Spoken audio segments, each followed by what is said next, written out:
Welcome, everybody. I am so delighted you're here. We've got the rock and roll happening, and I'm showing up first. This is an amazing summit with two brilliant people. And you know, when there's rock and roll playing, where it's like a concert, they send on the not very good band first to kind of try and warm people up and get people excited because they know everybody is waiting for the star turns. Well, we have some amazing star turns. This summit is called 3 Practices to Thrive in Hard Times at Work and in Life. I'm Michael Bungay Stanier, and I'm going to ask Justin, our producer, to bring onto stage Liz Wiseman and Tasha Eurich, my co-presenters, who I'm so excited to be working with. I got to tell you, these are two brilliant women, and I just look good hanging out with them. So I know how good what they've got to share with you today is and what we've got to teach.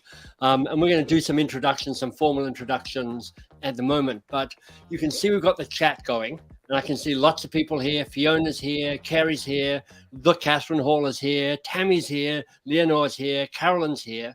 But here's the question I've got for you. I'm not going to ask where you're coming from because I know people are coming from all over the world, and we're pretty excited for that. But in the chat, I've got a question for you, and it is this. Where's the joy for you right now? Because I know we're talking about hard times, and all of us are kind of feeling that to a greater or lesser extent. But I am really curious to know for you, what's the source of joy right now? What do you look at and go, that is good. That is what I'm celebrating. And while you're thinking about that and starting to share your thoughts in the chat, I'm going to have the honor of introducing one of the speakers, Dr. Tasha Eurich. So she is known, she's known in many, many ways. Her TED Talk has been seen by 8 bazillion people approximately. I know her, I first came across her work because of her book, Insight, I'm going to read the subtitle, make sure I get it right. The surprising truth about how others see us, how we see ourselves, and why the answers matter more than we think. And she is a brilliant academic, a brilliant writer, a brilliant talker. There we go. Brilliant. Liz, thank you. I'm holding up my invisible copy right here. And is above and beyond all of that, an open-hearted, generous, thoughtful person. So Tasha, I'm so excited you're here with us. Welcome. Thank you so much, Michael. And I think you're now going to, I'm going to pass the baton on to you to do a little introduction. Indeed. And I am so grateful and lucky to introduce my friend Liz Wiseman, who is a researcher and advisor who teaches leadership to executives around the world. She's the author of 1 million best-selling books, New York Times bestsellers, Multipliers, The Multiplier Effect, Wall Street Journal bestsellers, Rookie Smarts, and Impact Players. She writes for outlets like Harvard Business Review and Fortune Magazine.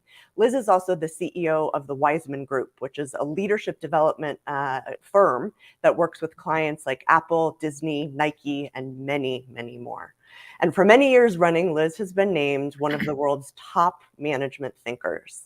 And I was very lucky, and I know Michael was too, in 2019 to get to see her receive the top leadership award from Thinkers 50.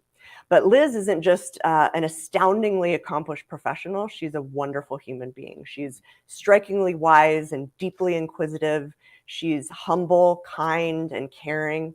And she herself is a multiplier who is deeply committed to helping others reach their full potential. So Liz, welcome. We're so happy you're here.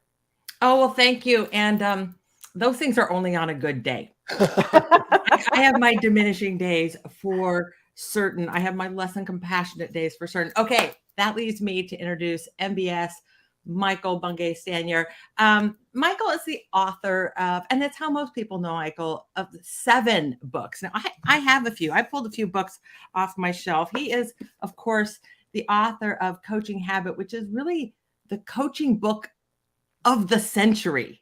Not of the year, not of the decade, of the century. I think a lot of us here have read this book, felt some guilt from that book. If you didn't feel guilt from that book, you feel guilt from this book for sure. You know, like this helped me see how my advice monster was coming out for sure. How to Begin, which I had a chance to read and offer an endorsement for that. And then his latest book, which is How to Work with Almost anyone, which I got an early read, but I don't yet have one of these on my shelf because It's on the mail to you. It's in the mail. I promise. I posted it the today. check is in the mail. The book is in the mail.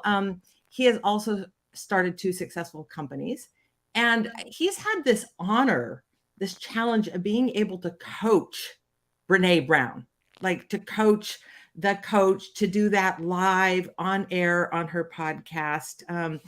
He's also, I mean, everyone knows Michael is delightfully funny and witty, but he's also a Rhodes Scholar. And he has been married for 30 years. And like his greatest delight is doing jigsaw puzzles with his wife of 30 years. Most people know Michael as a thought leader. I also know him as an incredible thought partner. When I need someone to think things through with, who's going to like give me some juice to some ideas, it's MBS that I call. So we're delighted. Tasha and I are both delighted to participate with you, Michael. Thank you. You know, the jigsaw thing's not complicated. We've just adopted 2 feral cats, and they destroy jigsaw puzzles. So we're trying to manipulate our way around it, and we haven't figured it out quite. Tasha, let me ask you, because we've got lots of people asking the question as they sign in. And the question, if you've just joined us, is where's the joy for you right now? Where are you finding it? We've got people talking about their family, their connection, Maynard about their daily yoga practice. Fantastic. But Tasha, I'm curious to know for you, where's the joy? That's a really, really simple answer this morning. It's to be with the 2 of you. The 3 of us, I remember we've been together pre-COVID. The 3 of us haven't seen each other in person since COVID, although hopefully that's happening soon. But I couldn't feel more joyous to be in the company of both of you today and with all of our wonderful listeners and watchers. How about you, Liz? Where do you find joy right now? Well, my kind of like big arch joy right now is being a mom to adult children, helping them navigate the ups and downs of life, make hard decisions. And this has become my joy, but I have to say it's also my pain too. So this is my greatest joy right now. It's my greatest pain. And maybe my greatest joy is being a grandma to a little 18-month-old boy named Molly. That's fantastic. And I got some feedback. Oh, fantastic. We should just end on the high note right now. I mean, I think it's all downhill having seen that, but that's wonderful, Liz. Thank you. Mic drop. Yeah, exactly. And I got some feedback. My mic was scratchy. Hopefully my sound's coming through a little bit better now. Yeah. If I was going to name the joy for me,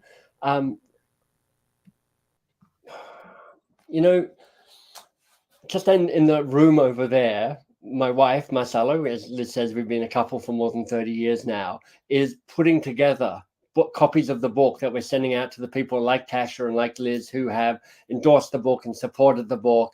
And it is actually a pretty joyful experience. This morning, I spent the morning writing cards to these important people. And it was a moment of gratitude where I'm like, I am supported and encouraged and loved and cheerleaded by so many people. And the moment to sit down and write the cards is joyful, not just for being present in that moment with those people in my mind, but also that I can feel this somewhat arduous, long journey of writing a book and getting it out into the world. It's 2 weeks away from launching. I can feel that journey is coming to an end, and I'm not disappointed. I won't be disappointed to have this book finally out into the world. So lots of great things coming through in the chat. Sherry Ann, I find joy in coaching. Bob, joy comes from encounters with new and thought-provoking ideas. Liz has contributed to that. She certainly has. Ed's finding clear joy in my clear audio. Thank you, Ed. I appreciate that. That's funny. Rachel, joy from the exercise, being connected to the body. And I think we're going to talk a bit about that as well. I think Tasha has something interesting to tell you about that. Let me give you an overview of how we're going to spend the next 65 minutes, because we're going to be done by 1:15, whatever the top of the hour is for you. We each have something that we want to teach you. I'm drawing from the new book, How to Work with Almost Anyone. Liz is drawing from her most recent book, which is another one of her masterpieces. And Tasha is drawing from the book that's not even written yet, but when it comes, it is going to be a blockbuster. Actually, when we got together and the three of us were talking about this, and Tasha shared what she was thinking about and kind of the ideas and the core concepts she was wrestling with, it was actually that became the seed for this whole conversation. So Tasha's got some great stuff there. We're going to tell you a little bit about our books kind of midway through, and then the three of us are going to get together right at the end as a kind of panel to kind of have a final reflection, engage with you with these conversations. As you can tell, we love interaction. We love comments in the chat. So we're going to keep encouraging you to blow up the chat. We're so grateful that you made it. If you're watching it on recording, we're so grateful that you didn't make it, came back and you watched it on the recording. We are going to start with Liz Wiseman. So Liz is talking about how to see the world as an impact player, a direct nod to her most recent book. And Liz, I'm going to hand the baton over to you. Take it away, my friend. Well, I'm delighted to be kind of the first to, wrestle with this subject of how do you find joy right now? And really, my focus is going to be on how do you find joy in the difficult stuff, not in the crisis, but in the rough times. How do you thrive in hard times?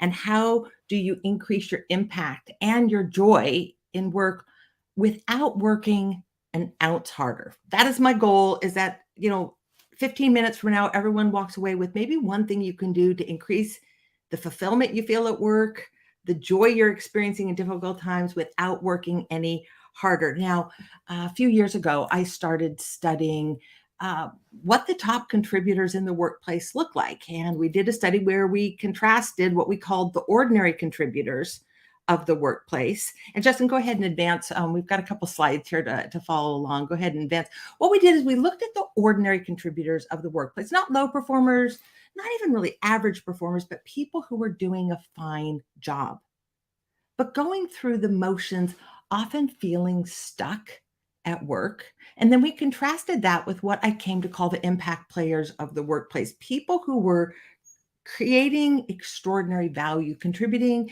in really valuable and important ways, and people who were making a difference. And in many ways, this was a study between the position holders of the organization and the difference makers of the organization. And I want to just net out very quickly what we found. And I want to do that by starting with what we did not find was the difference between the ordinary contributors and the really impactful players. It was not that they were smarter. It was not that they were more capable, more talented. It wasn't that they were working harder. It wasn't that they had more persistence, more grit. It wasn't that they were heroes in times of great crisis. And it wasn't like they enjoyed all the hard things. But the big differentiator really came in how they handled the daily hard things. Again, not the major crises as much as the everyday challenges of the modern workplace or life today. And there were 5 of these situations that they handled very differently. And while I'm going through these 5, I wouldn't mind if in chat people just noted, what do you see as common across this? Like, what really is fundamentally going on in these situations? The first was messy problems, where problems don't have clear owners. It's not this department's work. It's not that department's work. It's not your job. It's not their job. Unclear roles, where it's clear that we need a lot of brains. We're collaborating, but it's not entirely clear who's the leader of the meeting, the project, the initiative. Unforeseen obstacles, where something unprecedented, something you couldn't have planned for, something bigger than you, just drops in your path. Moving targets, where the environment's changing, needs are changing, situations changing. It's when you're shooting at a goal box and the goal box is moving around while you're shooting at it. And lastly, unrelenting demands, where the workload is increasing faster than the resources are increasing, or that feeling I get when I'm like, how do I end up more behind at the end of the week than I started the week with? Like, not able to get my arms around things, maybe feeling overwhelmed. Now, I'm going to take a look here. And actually, Michael, I don't know if you've noticed, like, or what do you see as common across this? Or what do you see out in the chats? Like, what's really going on in these situations? Well, there's a lot of comments coming through, so I appreciate all of that. There's a lot about ambiguity. Somebody mentioned ambiguity, and that is a word that people have really cottoned on to. They're like, oh yeah, there's ambiguity. There's also people talking about how change is just a constant. And so it's not about removing change, it's about being present to change. And then somebody like Catherine, for instance, is saying the need for adaptability. So a response to ambiguity and a way of responding to the need for change. Yeah. Yeah. It's all that messy bit where you just feel like you're not necessarily walking on stable ground, kind of like you're tromping through the muck a little bit. Right. And I call these the everyday challenges because they're in many ways inescapable. And I find all of these frustrating. I want to come out like full disclosure. I don't like any of this. I would much rather have problems be clear, less ambiguity, but this is the reality of work today. And if you get frustrated by this and leave one organization trying to escape it and take a job at another company or another industry, you're likely to find these very same problems waiting for you there. Sometimes a change of job is like a change of venue on these problems. Michael, yes. If I can ask you a question, like I'm seeing all that list and I'm going, okay, is this just people who are wired to be relaxed and easygoing and kind of vaguely optimistic? And if you don't have that wiring, you're never going to be an impact player? And I don't think it's about easygoing. Most of these impact players worked with some with intensity, like wound tight, but for the most part, they worked with intentionality. And they didn't necessarily like these. They were just willing to entertain them. I like to think of it as you don't have to like uncertainty or ambiguity, but you have to be willing to sit in its presence. It's like Michael, I love your comment about like, can you just stay curious a little longer? Right. Like, I don't have to be a deeply curious person. Can I stay a little bit longer? What I see is that the people who have the greatest impact, and I want to get to this idea that they have the greatest joy, are willing to sit a little bit longer with the messy stuff, with the ambiguity and uncertainty, longer enough to make acquaintance with it, to make friends with it, to be willing to entertain it. And then I want to get into three of the differences and how the impact players versus the ordinary contributors handle this. Now, maybe I want to be clear from the get-go that while I studied different people, what became obvious is that this isn't really a classification of people. It's mindsets, it's modes of working in. I can tell you about times where I was very much an impact player, but I can tell you about times where I was working in this contributor mode, going through the motions, doing my part and ending up resenting my work, feeling burnt out and drained by it. Okay, I just want to go quickly through these three of the differences that we see. Now, the first two are how we respond to ambiguity and uncertainty. And maybe what I could ask everyone to do is think about that time when you were at the beach and you're standing in the surf and up comes a big wave.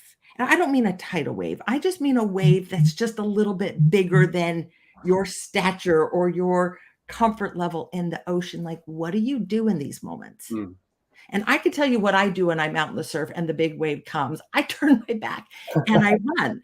And it really is what we do in this ordinary contributor run mode is we tend to move away. Now that wave, of course, represents the hard problem, the messy problem, the ambiguity, the uncertainty. We tend to turn our back on it and we tend to go back towards the shore where we think it's safe, which either means we miss the action or, as what usually happens to me, is I kind of turn to run, but then the wave catches me. I get tossed, I get tumbled in the surf. I kind of get my bearings, spit out some sand, get myself back up just in time for next wave. The next wave. And a lot of us work permanently in this space of being tossed and tumbled by the vicissitudes of life and challenge. And it just feels like we can never catch our breath. What we found, and here's was one of the first of the three differences that I want to explore, is that in those same situations where there's this wave of ambiguity, the impact players act like the surfer, like the experienced ocean swimmer, and they dive in. So they don't like necessarily overpower the wave. They recognize it's big, it may be bigger than them, and they dive into it and through it. And, you know, if you're a surfer, you know that you duck dive underneath it. And they get to that other side of the wave so they can take charge of it, so they can control it. Yeah, they dive right through the middle. Faith, thank you for that. They move to it. Like the first difference is when we see this ambiguity and uncertainty, the most impactful people and the people experience the greatest joy in their work go toward it rather than away from it. Yeah. Which means they're taking charge, taking the lead, which gives them more control, much like the surfer. How do you learn the courage to do that, Liz? Because, you know, I grew up in Australia, and you grow up, first of all, running away from waves and then getting dumped and ending up with sand in your bathing costume in a very unflattering place. It's terrible. Terrible. You learn, somehow you get taught to have the courage to dive into the wave. And it's a bit scary the first time you do that. I'm wondering, in your experience in the speaking and the coaching and the consulting you do, is there a way where you help people have that courage to turn and face the wave and dive under it? Well, there's a little bit of technique to it. And I think about, you know, when I learned to surf, like the first time with my brother, who was a better swimmer than me. He was a, water polo player. And he like taught me, he's like, Liz, this is what you do. You've got to dive into it. And he shows me like where you go through it. So having someone maybe stronger than you to show you that actually it's easier to go into it Beautiful. than away from it. And maybe it's someone who gives you a little physics lesson about, diving through water is actually easier than trudging through sand. Right. And then you get a little experience. You're like, that wasn't so scary, actually. And then you're like, I feel powerful against this power of the ocean. Okay. The second difference is, again, it's not what we do when we see uncertainty and ambiguity. It's how we see it. And what we find is that when there is something that is messy, chaotic, it tends to be negative. And our first reaction is to see it as a threat. And what we find is like when we see it as a threat, again, we tend to move away from it. And Michael, I think this is an answer to your question, like, how do you get the courage to move toward it? It's how you see it. Like, do you see the bee and fear the swarm of bees and then run away? Or do you see that same bee, kind of concerned that there might be a swarm, and decide, this is actually an opportunity for us to make honey? It's the difference between seeing threat and seeing opportunity. Like, okay, this is an opportunity to make honey. I'm going to go and build a hive. And it's not,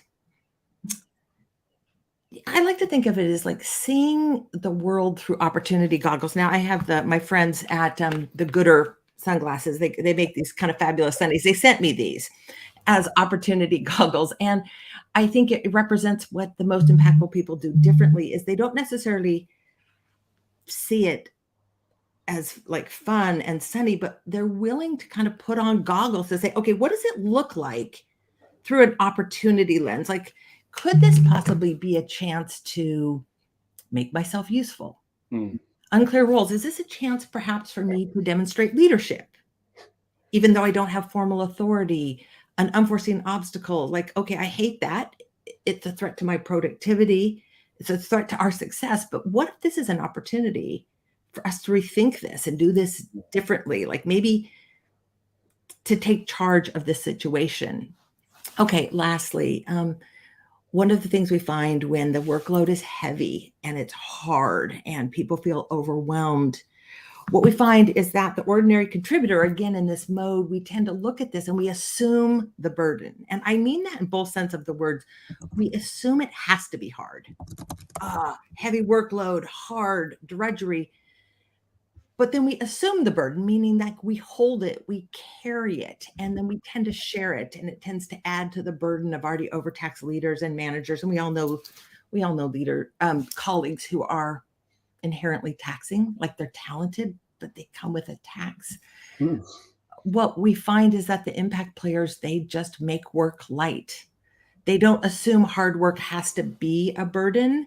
They make it light. They are easy to work with. They find the simplest ways to do things, or they just bring a sense of joy to the work. Now, in the the minute we have left before we're going to put our energy over to some of Tasha's research and Tasha's recent experience on this, is I think there's important implications not only for how impactful we can be in our work, but the joy that we experience in our work. Now, what we find, we're dealing with this epidemic of burnout. And it's so easy to assume that we burn out because we have too much work and because it's too hard. Right. But everything in my research points to something different. Yes, of course, you can experience burnout because you just have too much. Yeah. But more often than not, we burn out, not because we have too much work, but because we're experiencing too little impact. Like so good.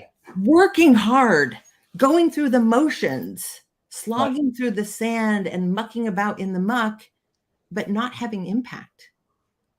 And right now, if you're experiencing some of that burnout, it might just be that the answer is not to back away. It's to actually move into it, to ensure that you're having the greatest impact. And I think that is where we experience our greatest joy. I had a little video, but I don't think we have time for it. Maybe if we have time at the end, I'll share it, but I want to keep us on our schedule. I appreciate that, Liz. But that would be my invitation, is to find joy by moving toward and through these challenges where we build strength. Liz, that was brilliant, of course. I've got a question for you, but before I ask the question, I'm going to just ask the audience, can you just give Liz some love in the chat? Maybe what was most useful, but just appreciation, because in this moment, Liz has served up something really important. But gosh, I remember being at ATD, I don't know, 10 years ago, a big training conference, and seeing Liz get the award for best person ever or something like that, and just going, I wish I could speak to Liz Wiseman. So I'm just celebrating that. While you're seeing the love coming through for you here, Liz, can I ask you a quick question? And then we'll move on to Tasha's section. What do you need to unlearn to be an impact player? That impact comes from working hard. Yeah. I love that. That's so helpful. I can see people kind of gasping metaphorically and literally as you said that, which is like, it's not the overwork, it's not the hard work, it's possibly the lack of impact that is creating the burnout. But not working hard doesn't lead to impact necessarily. So it's not like, it's just not the variable. But if we kind of slack and quiet quit, we're going to reduce our impact, and it hurts. Like, I don't want anyone to quiet quit, if we're still using that term, not because your companies deserve more from you. I just think you deserve more from your experience and for your efforts. Hallelujah to that. Liz, brilliant. Thank you. Okay. I'm happy to, but you know what? I'm really excited to hear from Tasha right now. Like, my research was showing, here's what the most impactful people do, but how they do it is another thing. And Michael, you asked, like, how do you move towards something that are hard and scary? And this is the terrain that Tasha has been exploring. And, I think she's going to help really shed some light on how is it that we do it. Now, Tasha, can we get started by tell us about the research project you began in 2019 and 2020, like right at the time the world was about to change? This was December 2019, January 2020. Ooh. I, along with 12 research assistants, began a pretty large-scale research program, which we named, wait for it, When Bad Things Happen. And, you might ask, was I psychic or was I just lucky? And It really is the latter. My readers led me right to that question at the time that we didn't know it at the time, but we most needed to answer it.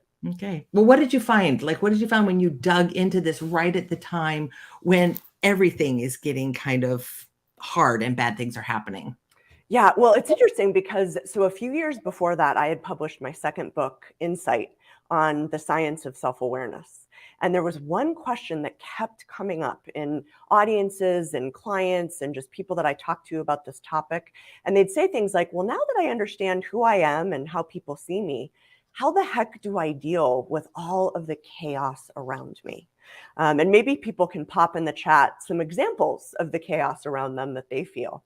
But it might be things like unself-aware people or unpleasant surprises or unfair outcomes. And what I discovered really even before we jumped into this research was, especially right now, people need to both see clearly, right? Self-awareness, see clearly, and act smartly. And the reason for that is, and Liz, you touched on this so beautifully, we're really living in this new era that's defined by perpetual chaos and change. And if you think about it, for us as humans, right, the stress and the stakes have never been higher. But Liz, are you doing the best you can? Yeah, but like, there's a lot of times where my best feels like it's not good enough. I'm so glad we're all here because I felt that way, and our research actually gave us some answers to this. But it's true, we're all doing the best we can. And what's been interesting to look at and just talking to people is most of us have managed to adapt so far, right? But is it getting any easier? Usually the answer is an unequivocal no. We're worried about, how much longer can I face this chaos? And can I still find joy and peace and purpose? And then probably even more importantly, but sort of less urgently, how do I get back to that best version of myself? So the goal of our research was essentially to push past the platitudes around adversity and resilience and grit. And I wanted to learn how we can actually find peace and purpose when nothing is constant. So we interviewed about 300 people on how they responded and reacted to these so-called bad things. And you guys are giving some great examples of that. And we found really 3 distinct outcomes or reactions in our sample. There was a small group of people that really kind of were self-professed that it had broken them somehow. There was a second group, much larger, actually the large majority, that said, it was hard, but I was able to bounce back. But there was a third group, much smaller group, much more mysterious group, who actually became better. They harnessed their challenges not as a force to power through, but as a force of good in their lives. And as the challenge unfolded, and actually after it was over, they were less stressed. They were more empowered, more in control, more effective at work. They found more meaning. They made deeper connections. And so, like any good scientist, right, I said, what the heck is this third group doing differently? How are they going beyond just bouncing back and actually getting stronger? Well, as you describe those, Tasha, I'm thinking, oh, I can identify times in my life where I've been in each of those categories, where I was broken by something, things where I bounced back and things where I became better. So like, we know what was happening in the world while all this is going on. What's going on in your own life as you're doing this research? So like, that's one of the things I'm so fascinated by your forthcoming book is it's informed by all your academic research, but it's also informed by how you experience this. It's exactly right. And maybe I'll kind of do the bridge between that research project and then kind of where I was, to your point, during that time. It actually took us almost a year and several quantitative replication studies and a lot of frustration to finally figure out what that third group was doing differently. And to be honest, the answer was so surprising that it challenged everything that I believed about navigating adversity, and not just as a scientist, but as a human being. because as a human being, I was going through, I had had a lot of mysterious health crises throughout my, at that point, 42 years on the earth, but really my worst one so far. So the very short story was in mid 2020, I kind of woke up and my entire left arm was in excruciating pain. And after a couple days, it spread to my right arm, and then it spread to my back and my legs. And then I started getting these neurological symptoms. I couldn't remember anything. I couldn't remember when I had fed our dog. I would, every time I would stand up, I would faint. I would fall to the floor and sometimes hit my head. Didn't know why. I was having these full body, like systemic allergic reactions, even though I didn't have allergies. And so I did what I thought I was supposed to do, which was see as many doctors as I could to try to figure out what was wrong. And I kept hearing the same word over and over and over. Interesting. And anybody who's gone through a health crisis knows, right? Like, you don't want to be the interesting patient, do you? No. It's bad. And I remember even one, it was an orthopedist who said, it is literally not possible for someone your age to be in that much pain. But I was. And as the months wore on, I got worse and I got worse. And eventually I was completely bedbound. And, you might ask, like, how was I handling this? And at first, I was so confident about how I was going to get through this because I had a secret weapon. And my secret weapon was, as a fourth generation entrepreneur, right? I was soldiering through. It was in my DNA. And throughout my life, I had, Liz, I know you've overcome so many things and accomplished so much. I'd slogged through my PhD. I'd started a business. I dealt with all these health crises. You just power through. It's just kind of your first reaction, power through. Just put your head down and endure. That's it. And then no matter how much we get knocked down, we always get back up, and we always wanted to get back up, right? And so I think everybody who's on this session today can probably agree that resilience is important for managing stress. And most people see it as the capacity to bounce back, or to Liz's point, to power through when tough things happen. And there's a lot of practices that we've been taught, right, about kind of how we can practice and increase our resilience muscles. It's optimism, gratitude, social support, self-care.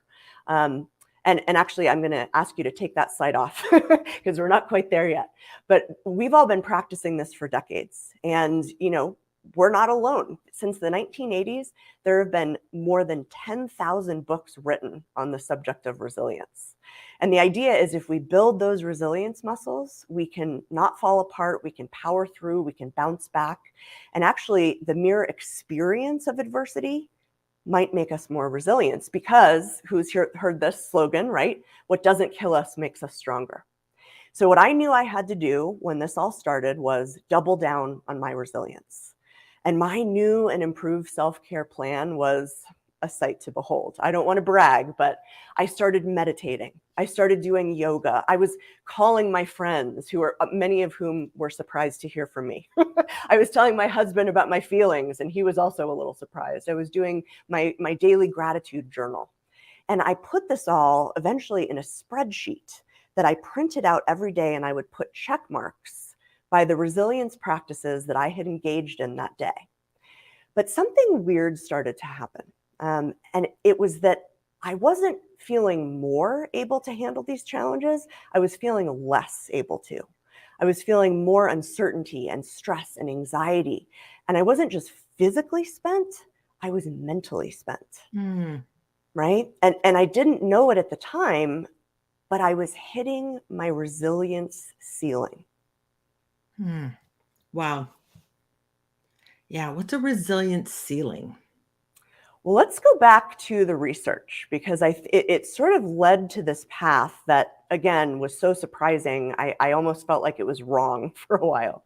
I was still trudging ahead as much as I could with my research. I was in the 0G position in my bed, analyzing and analyzing and analyzing, because I needed these results. But here's what I found.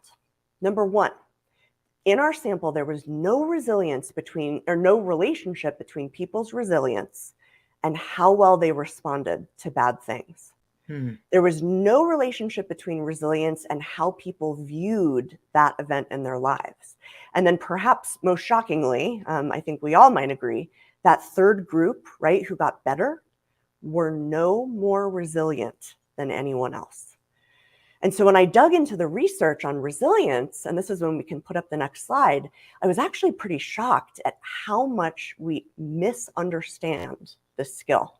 The way scientists define it isn't actually the ability to bounce back, it's the capacity to cope with tough things. What we know is that we've all got different levels of resilience, right? We all have different capacities, and we can increase it to a point. But this is what's important. Resilience is not an infinite wellspring for managing our challenges. It's an infinitely exhaustible one. So whether we know it or not, we all have a resilience ceiling, and most of us push up against theirs at some point. You sort of think about the analogy of like a rubber band, right? You stretch it, it bounces back. You stretch it, it bounces back. But eventually the elastic starts to break down and it can't return to the way it was before. So maybe, Liz, let's ask our audience, what are you guys noticing as hard right now? And we can put on the next slide, here's a couple of clues that you might be nearing your resilience ceiling. And Liz, I'm going to come back to you in a second and ask you about your experience. But number one, maybe you've lost your mojo. You feel less energy, motivation. You feel like it's hard to keep powering through. You might feel like little things are setting you off. When we're in the peak of our resilience, we feel this sort of grace and fluidity. Michael made this point. But when we're hitting our resilience ceiling, we feel brittle and breakable. And then the third thing you might notice is, gosh, I can't bounce back the way I used to. The best coping tools that I've been relying on for, months or years or decades aren't working. And I just sort of can't get back to my old form. So Liz, I'm curious, have you ever hit your resilience ceiling or felt close?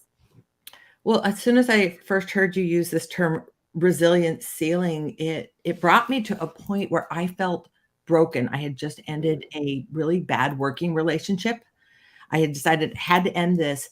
And I just lost my ability to work and to think. And I felt like I had failed at something important, not just failed at little things. I failed at something important. I felt like I had lost a sense of trust. And I remember like the peak low, the nadir of this was we had some people who had come over for dinner from church. And I remember telling my husband, I just can't come down and join a group for dinner right now.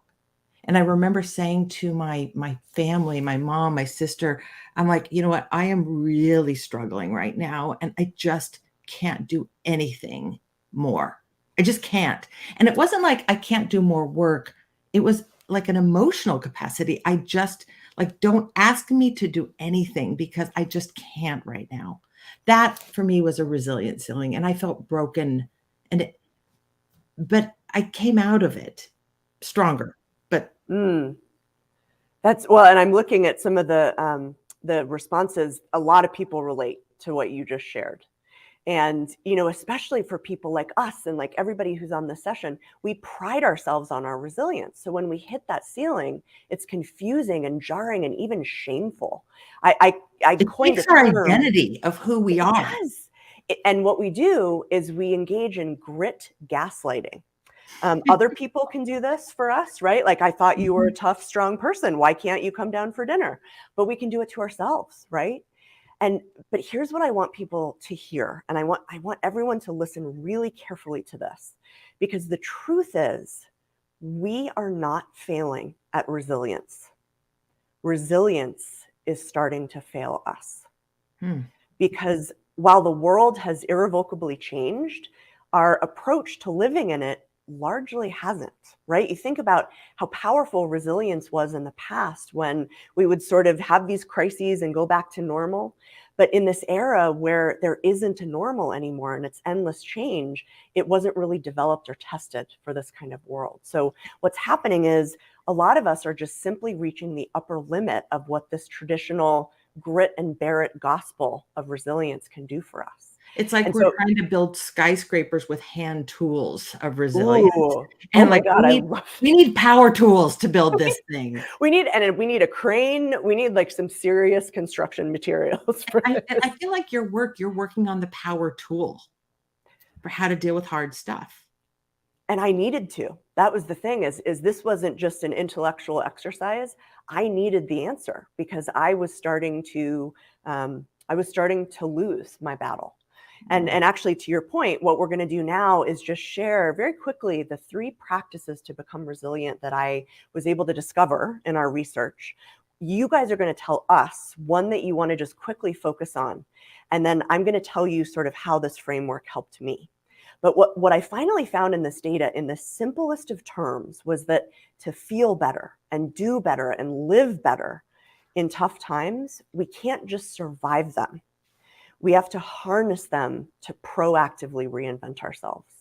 And specifically, we have to stop trying not to break and start learning to become shatterproof. That was what that third group was doing differently. It was simple but profound. They didn't wholly rely on resilience because they knew that the pain of adversity was not something to power through. To them, it was a powerful signal that was pointing the way forward. So you can see on the screen, these are the 3 practices of shatterproof people. What I want you guys to do in the chat, if you don't mind, is just write the number, right? So 1, 2, or 3 that you want us to spend 2 or 3 minutes focusing on before I kind of tell you the end of my story and we wrap up. So the first is facing and tracing our pain to uncover unseen triggers and unmet needs. 2 is spotting the invisible patterns that are causing us preventable pain. And then 3 is picking our pivot points. So Liz, help me decide where do we think we want to do this mini deep dive? Well, I was going to call it between 1 and 2. I'm now seeing 4 3s, but I'm seeing a couple more 2s. I think it might be 2. Let's go to 2. Let's do that. So this is the slide, Justin, where it says spot the shadows. So when our basic needs are frustrated, and our basic needs are feeling competent, feeling choice, and feeling connection, we tend to have 3 different types of unusual and self-limiting responses. So let's go to the next slide. It'll say 2. 2 spot the shadows. There we go. Okay. So the first that we see are shadow beliefs. And these are comforting but flawed assumptions that we double down on. For example, if our choice is thwarted, we might double down on beliefs like, I'm empowered only when I'm given permission. By the way, that was kind of what I was going through is, I was sort of not getting empowered by the doctors. So I knew that they were in charge and I was subservient to them. The second thing that can happen is we develop shadow goals. So that's the second piece on this slide, shadow goals. And Justin, if you can advance it, that'd be awesome. Thank you. These are psychological compromises. So in my case, since I didn't feel choice, I found something that would boost my mood, but actually lead me away from feeling choice. And I decided, very uncharacteristically, if I can't choose, I'm going to give in. The third, what happens when we double down on these beliefs and we develop these new shadow goals, we develop shadow habits. And these are basically vehicles for us to enact our shadow goals. For me, in this case, because my choice was thwarted and I had all of this kind of self-limiting responses that I didn't even know about, I started to engage in learned helplessness. Right? Where I just said, I'm going to keep going to these doctors because that's what they're telling me to do. But that's the paradigm, right? That there's nothing that I can do sort of beyond that. And so what I want to challenge all of you to think about today in the conclusion of this little mini deep dive is to ask yourself, what beliefs are getting in my way during my toughest times, right? What doesn't really stand up to casual scrutiny? And then you can also ask, do I have a goal that I've replaced my fundamental need with? If I can't have competence or connection or choice, what am I trying to do instead that's leading me away from my needs? And then finally, what are the habits that this has created for me? So we can skip the pick your pivot slide. because that was not what we decided to deep dive on. But I'm just going to kind of tell you, just to close the story, how I applied this framework to my own life. And where we last left off, my illness was getting so bad that there were actually a few points where where I didn't know if I was going to make it. And there were a few points where, even more disconcertingly, I was finding myself not wanting to make it. But when I started applying this process, what I discovered was that I had been completely giving away the course of my illness and the course of my life to doctors who, God bless them, were too busy to save my life. So what I decided when I applied this framework was that I had to save my own life. I had to completely change my beliefs, my goals, and my habits around this whole part of the challenge that I was facing. So when I used this framework, within 6 months, a diagnosis that had eluded me for about 41 years, I received. It's a progressive genetic connective tissue disease that most doctors are wrongly told that they'll never see in their entire career.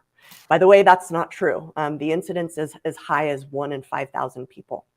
Now, the bad news is there's no treatment and there's no cure. But the better news is that this Shatterproof framework helped me completely redesign my life to support my health and well-being. And it took time. It wasn't overnight, but I'm finally finding ways to start feeling better. And I'll be honest, I mean, this goes back to what Liz and Michael were saying earlier. Like, I would give this up in a heartbeat. I'm not going to sit here and say, oh, I'm so glad this happened to me. But the even more incredible thing is that in spite of that, I've been able to find peace and purpose and even joy, which is something that frankly felt impossible to me when I began this journey. So before I turn this back over to Liz, I just want to leave you with this. When we follow the path beyond resilience, when we're brave enough to chart that course, when we can teach ourselves the practices to become shatterproof, the times that break us are the times that can uniquely remake us. Thank you very much. Back to you, Liz. Tasha, thank you for that. Your, understanding more of your story and the other conversations we have, like it proves you are truly one of a kind. You are one of a kind. And the way that you have spotted the things that have taken your agency and then taking back your agency is just a triumph. Thank you for sharing a little bit about your story. It's obviously a painful story. On chat, like, send Tasha healing love, shatterproof love. And thank you for giving us this concept of shatterproof and what we can do to take control of the bad things that happen to us and to the people around us. So Tasha, thank you. Thank you for having a beautiful mind. Thank you for just sharing that so beautifully. Now, we're going to hear from Michael about how do you find joy in the hard stuff and the hard relationships, and how do you make hard relationships beautiful. Before Michael digs into some of those ideas, I know we are going to take a little bit of a break. But Michael, walk us through that break. Yeah, we're just going to spend a couple of minutes asking you for your support, because we are all working authors. We're all trying to create stuff, and we would really benefit and be grateful for any support you can give us for our books. Now, I've seen a lot of people going, Tasha, where do I find this book? And I know Shatterproof is not going to come into the world until, 2025, I think. But holy Don't cow. put more pressure on Tasha. I know. I'm going as fast as I can. Take all the time you need, as long as it happens immediately. Got it. But just really appreciating Liz and Tasha. That was such a powerful conversation. You both were so open and real. The comments were, we are all very moved by that conversation. So thank you. So from that deep appreciation, let me tell you about my book. I'm sorry, it's an awkward segue, but I have a new book coming out. It's called How to Work with Almost Anyone. It comes out in 2 weeks' time.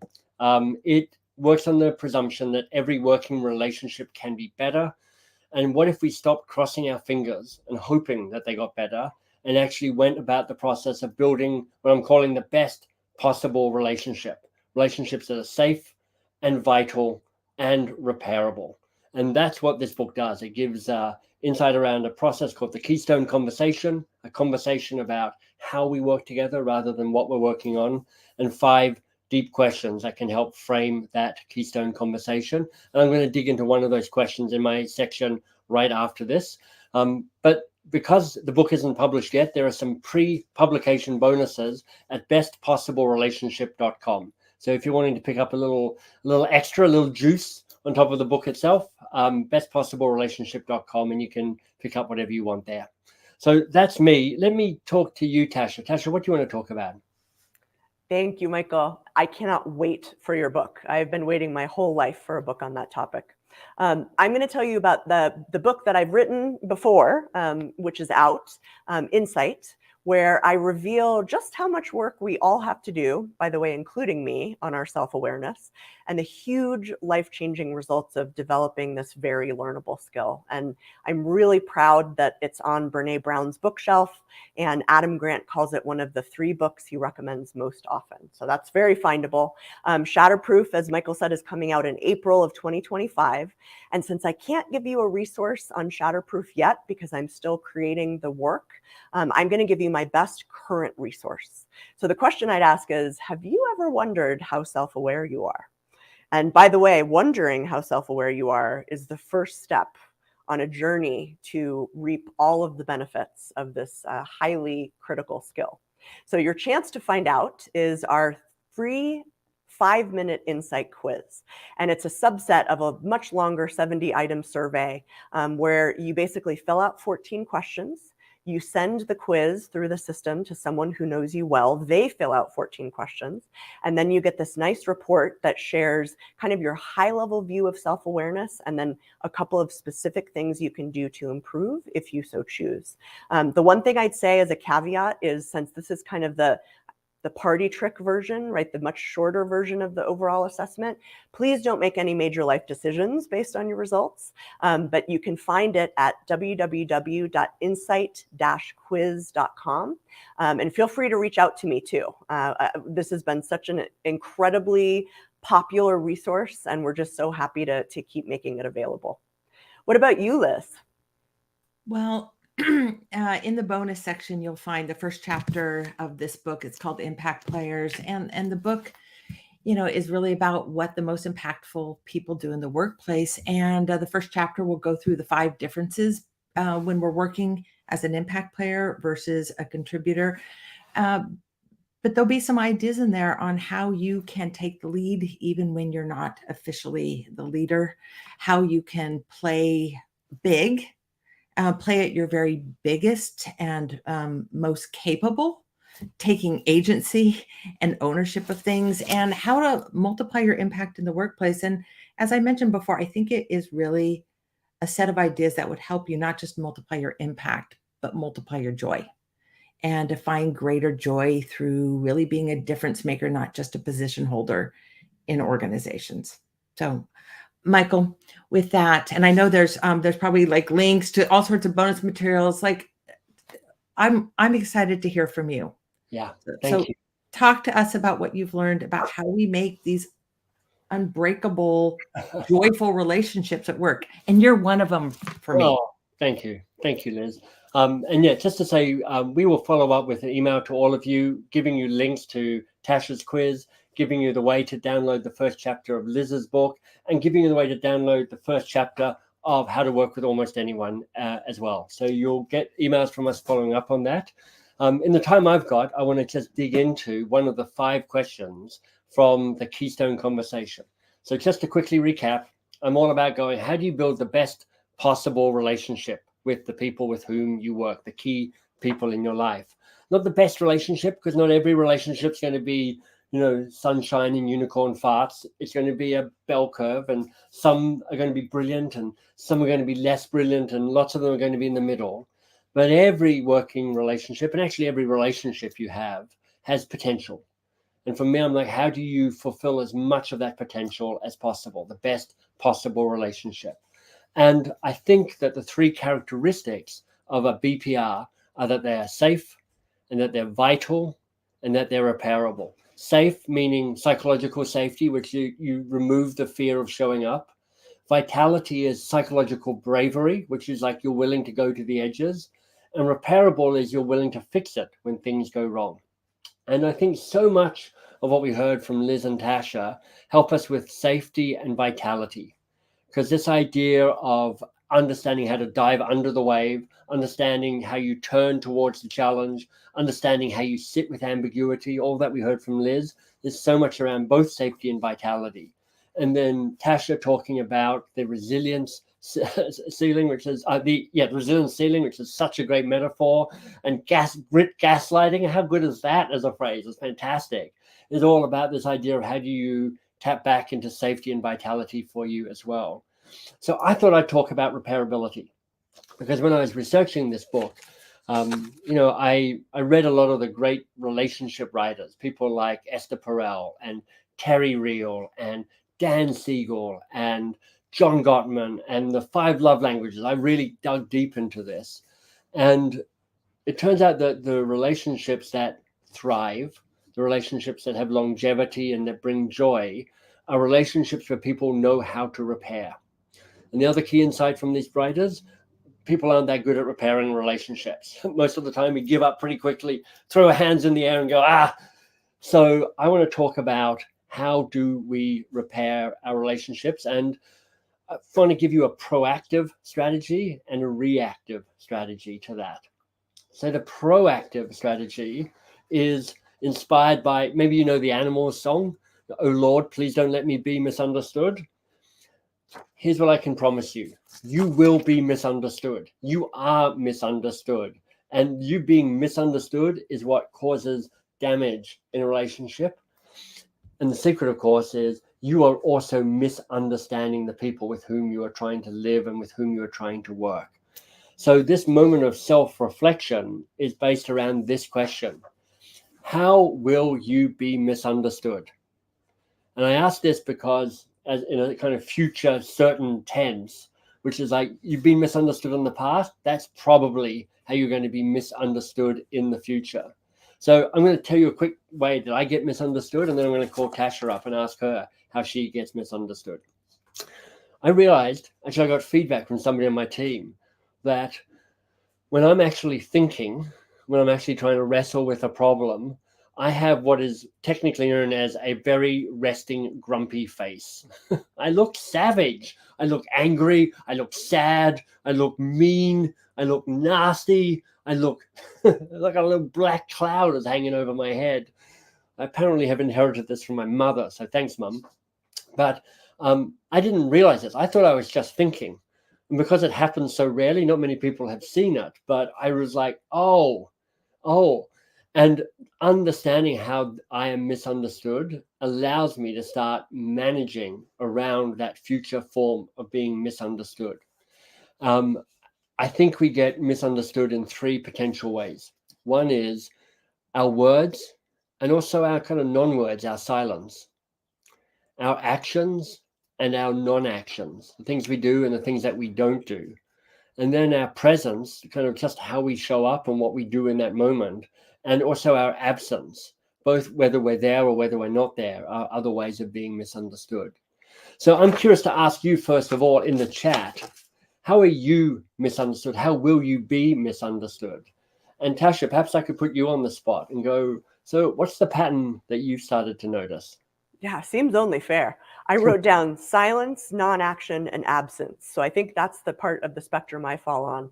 I'm an introvert, and not a lot of people assume that I'm an introvert because I seem very gregarious. Yeah. But oftentimes, when there are social events happening, or, if I've been traveling and I'm really tired, I kind of pull back a little bit. And I know that gives the impression that I maybe don't care or that I'm not engaged. And so for me, that's like a battle that I've been fighting for a long time to try to make the people in my life know how much I appreciate them, even if I have the silence, non-action, and absence. I'm remembering back to your talk where you're like, I started calling my friends who were very surprised to hear from me. I started telling my husband my feelings. I was like, well, who are you? What are you talking about? But Excellent connection. Yes. When you think of the people who are important to you in your life, is there a way that you actively manage that? The joke I make is I befriend extroverts who are always kind of engaging with me, and that's like sort of cheating a little bit, but it actually works because sometimes two introverts, you can kind of lose track of each other. But the thing for me is I try to be very transparent about that and say, Nice. if I get an invitation and I'm not able to have the energy, I say, oh my gosh, miss you so much, love you to pieces. When can we hang out? I'm not perfect at it. It's definitely a battle, but that's what I try to do. So thank you, Tasha. And for the folks that are listening, I've got a formula, a script that you might choose to use with the people in your life that you don't want to misunderstand you, or at least you want to lessen the opportunity. And it goes like this. When whatever it is, the action, the words, the presence, the absence, it means X, not Y. So you can kind of guess that I would say to my team, and I do now say to everybody with whom I work. I go, look, when I look grumpy, it means that I am thinking, not that I'm grumpy. And it feels almost ridiculous. I mean, people laugh almost in a nervous way when I explain that to them. They're like, what are you talking about? But it was only when I got the feedback from somebody who had spent 6 months being afraid of me, because she actually was really interesting and made me think, that I realized I had to kind of negotiate that. And it means that I'm just lessening the chance that this misunderstanding kind of rips the fabric in our working relationship, which requires it needs to be fixed. So that's the first tool I wanted to share with you, which is like a proactive way, which is when you know yourself and you go through these exercises. And, in the new book, each of the 5 questions has 3 exercises connected to each question. So you can kind of deepen not just your self-knowledge, but kind of your language and your way of talking about who you are. And one of those exercises is, how are you misunderstood? How might you be misunderstood? And the second thing I want to do is, okay, the relationship gets damaged, because every working relationship goes off the rails at some stage. Something happens, a word misunderstood, a promise broken, a misunderstanding on priorities, a misinterpretation of what's going on. Something will always happen. It'll get dented, or it'll get cracked, or it'll be bent in some ways. And it is a powerful act. It is an act of somebody who is willing to thrive and is willing to give the gift of thriving to the other people in that relationship, to be the person who initiates repair. It's not done very often. It's not done very well. And sometimes in the work, which is where I spend a bunch of my time, relationships kind of self-repair to an extent, just out of necessity, because, work needs to get done. We need to keep working together. So things get back to being okay, but rarely get back to being as good as they used to be. So being able to actively repair actually gives a chance for the relationship to almost become stronger than it was before, because you've gone through that process of recalibrating, refiguring stuff out, re-knitting yourselves back together. So I've got 3 suggestions on how to repair, and they're straightforward enough, but I've never seen them quite written down like this before. So I'm hoping they're useful for you, because that was useful for me to just name them for myself. The first act is to notice when you've been hurt and to speak up about it. One of the, I'm going to say, saddest things that I've experienced as a leader and a manager is to discover that I'd accidentally hurt somebody and they just hadn't talked about it. And they just left, or they quit, or they finally blew up and got really furious with me. And I hadn't realized that. And there is something very courageous and powerful if you're willing to say, let me tell you how this hurt me. And more powerful still if you can do it in a way that comes across as feedback, as this is my experience, rather than you're a terrible person. But that's the first one, to notice and to speak up. Here's the second one, is to notice and ask. So this is when you go, something's not quite right between us. And you might not be sure what's happened, but you're curious about it. You stay curious a little bit longer, and you just check in with them. You go, hey, let me just check in with how you're doing, because I'm noticing this. Or one of the questions that I love and can be really powerful is there anything that needs to be said that hasn't yet been said? as an invitation for something to be brought forth and offered that might not yet have been spoken. So number one is to notice and speak if you're feeling hurt. The second one is to notice and ask if you think or you've got a hunch, spider senses that something may be going on, but you're not quite sure what it is. And then the third act is to be the person who's willing to offer repair. And originally I was going to write the person who makes the apology, but I'm not sure apology is always the thing that's required. We all know about people who make terrible non-apologies. I'm sorry if you felt that way. Yeah, that's not an apology. That's just rude. But this person to say, look, if I notice the hurt, I'm willing to be the first person to say, I see my role in this.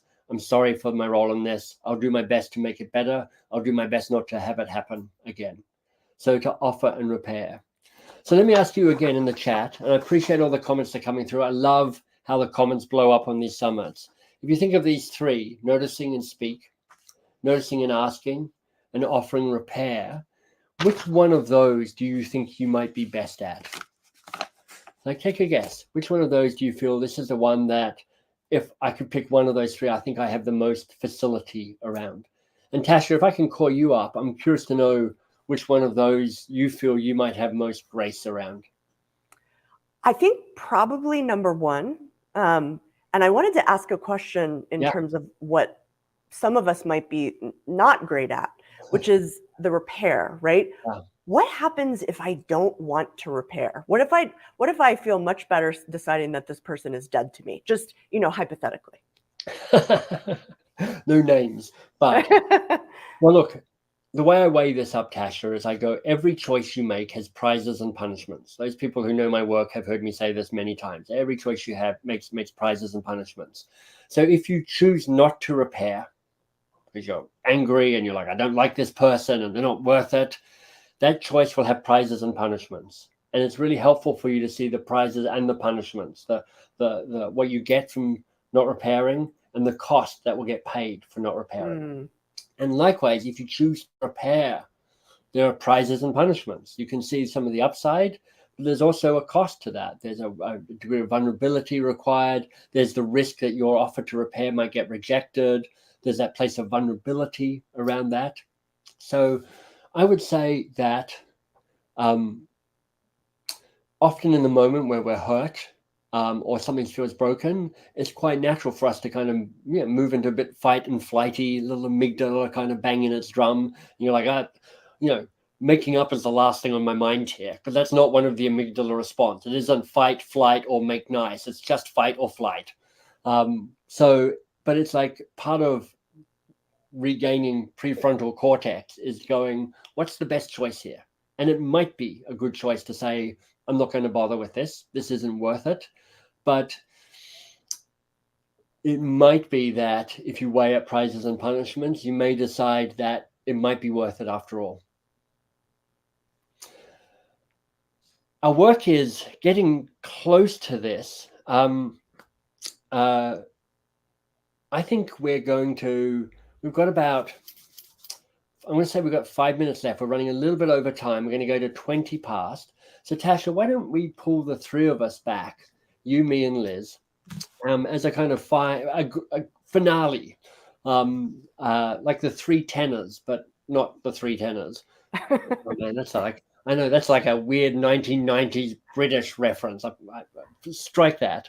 I'm going to ask you, I think the question we've got on the table is, how do you regather and regroup when it gets too much? And I'm asking this of everybody in the chat, because you've heard some stuff from the three of us, from Tasha, from Liz, and me, about how to learn from this. But I'd love to hear from all of you. That it's about thriving in hard times. So how do you regather and regroup when things get too much? You've been fed by the three of us, but there's just so much wisdom in the room, in the collective metaphorical room. As a gift to all of us, why don't you share some of your insights and tactics in the chats? And maybe we can have this conversation. So Tasha, do you want to, maybe you start off by checking in with Liz? Yeah, Liz, what do you do when it all becomes too much? How do you regather and regroup? Well, I have kind of a small, medium, and large size practice on this. My small is I pull out a Sharpie and I make a list. Like I'm one of these people when the world gets overwhelming and I just feel like too much, I just get organized and get my thinking. And that usually solves the small angst on this. My medium sized practice is I practice a Sabbath. And for me, it's a religious Sabbath. But, you know, for others, it can be just a pause. And I really believe in the power of pausing. I have a day a week that I don't work. And it's probably my only religious practice that I'm really, really diligent about, which is I just refuse to work on Sundays. So I don't do email. I don't respond to people. I just put it aside. And it's a day of joy. It's not just church. It's family relationships. It's my way to wherever I've been traveling in the world to just re-anchor to a quiet practice with family and friends and fellowship. And then my big practice where I'm really like overwhelmed and underwhelmed, and I feel like I've hit that sort of ceiling and I can't figure out why I'm like not back in form and I just doesn't feel right. Strangely, what I do when I'm most overwhelmed by all that is I just bite into a big challenge. I'm like, oh, I know why I'm restless. I know why I feel kind of burnt out is that I'm not doing something hard. And that's when I voluntarily, and usually this is a big research project and a book, like I need to throw myself towards something that's going to stretch me and challenge me and give me strength. And I don't think I'm alone in that. That's my happy place. That's how you and I see the world, isn't it? Yeah. And it's not that I hate the challenge. I hate the hard stuff. I hate the messy middle. I hate all of it. But I love the feeling of getting past that, like diving into the wave and getting through it to the calm on the other side. I love this. Beautiful. Okay. How about let's go to Michael and then we're going to end with Tasha. I think you've just really inspired us, Tasha, today. So we're going to end with that. Michael, how about you? You know, I've got a couple of small things that I find helpful. The first is I nap. Like I am a world champion napper. It's a direct inheritance from my dad, and I'm grateful for it. I'm like, you know what? It gets hard. I'm just going to lie down, close my eyes. And often things shift just by having a nap. The second thing is, particularly with my team, when we feel things are hard and at risk and we're not sure how it's going, a phrase we repeat back and forth to each other is, we've already won. We've already won. And it helps remind us particularly that we've chosen a journey that we want. We're on a process that we're doing the best we can with. We're colliding with reality in the way that reality is showing up for us. And if we kind of just go, but we've already won, it somehow lightens and lessens the pressure on us. So those are two ways that's just helpful ways for me to reset. Tasha, how about you? I love this question. I came up with a tool, again, out of necessity that I started using myself and that other people seem to find helpful as well. So in those moments, right, where you're like, what the heck am I going to do? I'm hitting my resilience ceiling or it's just too much. I call it the 2, 2, and 2 tool. Nice. So what you do is you say, what am I going to do in the next 2 minutes, the next 2 hours, and the next 2 days? You set it and forget it. And the reason that's so helpful, at least for me, is it takes the pressure off of myself to immediately fix everything right now.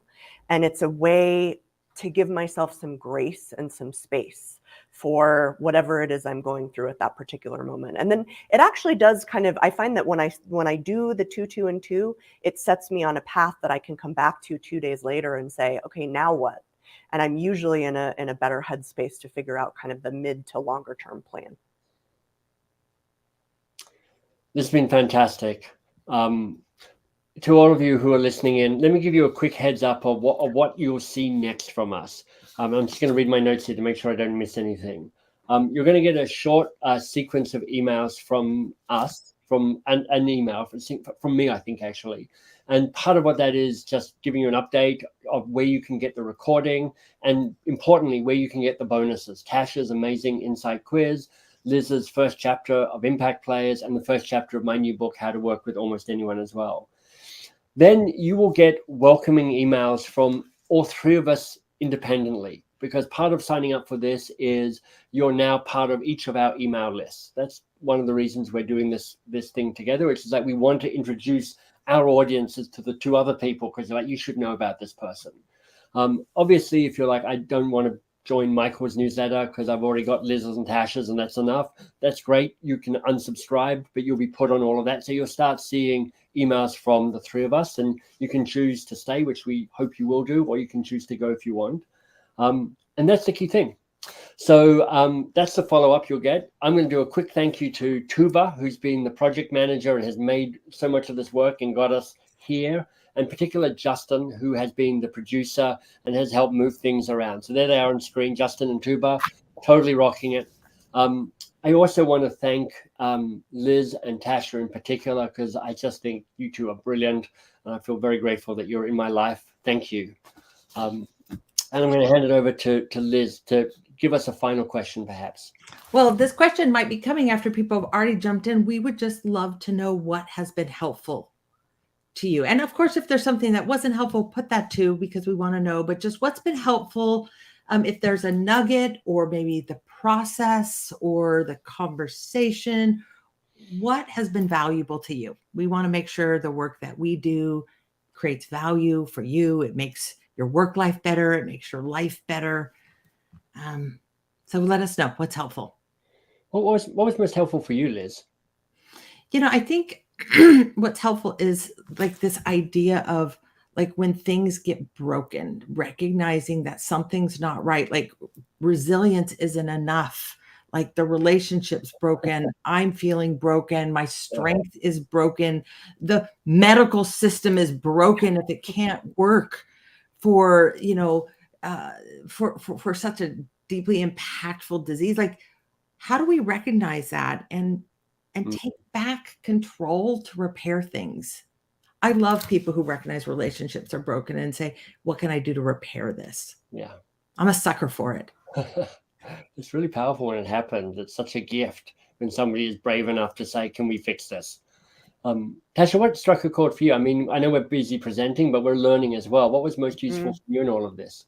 I took so many notes from both of your presentations. One thing that really stood out, Liz said we burn out because we're experiencing too little impact. And it's so counterintuitive and so important for us to remember, to really kind of circle back to what is that purpose? What is that impact that I want to make? And how can I bust through the constraints that are in my way in order to feed my soul? And I think that's a great lesson for all of us. What about you, Michael? I think it's, I took tons of notes as well, and I've learned from both of you. Even though I had a preview of what you were going to teach, I'm like, I have to write all of this down because it's like, I think it is just a reminder of how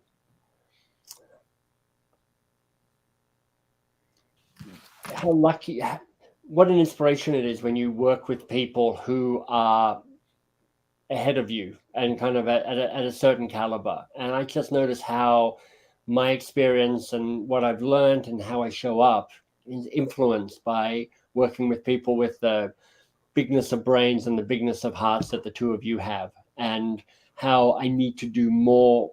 I need to find more opportunities to work with people who have those same qualities. So I'm really appreciating that kind of bigger learning for me. I think our work here is done, everybody. You're awesome. We're awesome. Justin and Tuva is awesome. Everybody is awesome, and we're all doing great. Thank you for being part of this summit. Liz, Tasha, thank you very much. I know I'm going to see some of you pretty soon around the corner, but to everybody else, thanks for being part of it. If you liked this, and I hope you did, perhaps you'll consider sharing the YouTube link with the people in your community so they can learn and grow from us as well. Thanks, everybody. See you next time. Bye-bye.